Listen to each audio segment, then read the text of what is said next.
Robin Sharma द्वारा लिखित कौन रोएगा आपकी मृत्यु पर।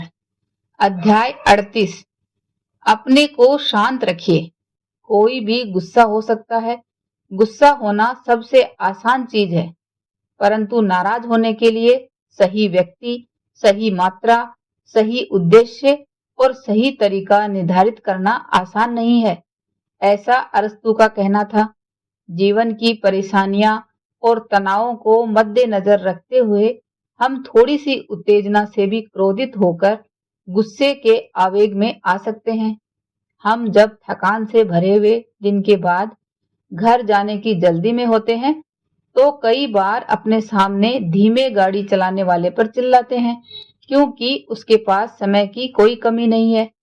जब हम किराने की दुकान पर लासांगना के मसाले ढूंढ रहे होते हैं तो विक्रेता हमें दुकान के किसी और भाग में भेज देता है तो हम उस पर क्रोधित हो उठते हैं।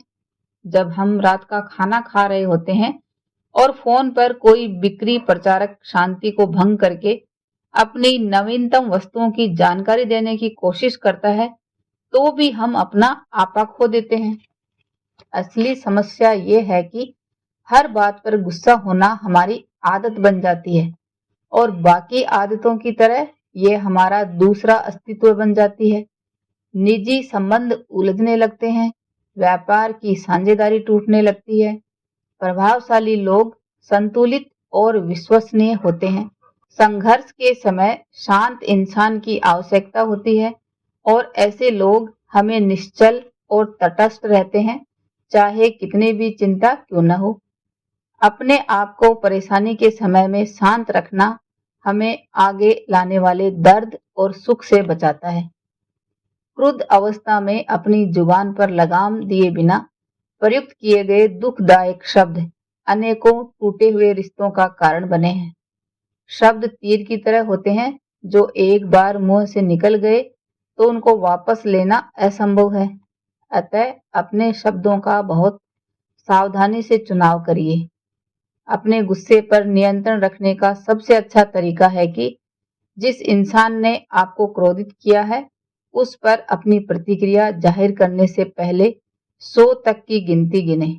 दूसरी पद्धति मैं 3 दरवाजों की विधि कहता हूँ को भी प्रयुक्त किया जा सकता है। प्राचीन साधु महात्मा अपने शब्द तक नहीं बोलते थे जब तक वे उन्हें 3 दरवाजों से बाहर नहीं निकाल लेते थे।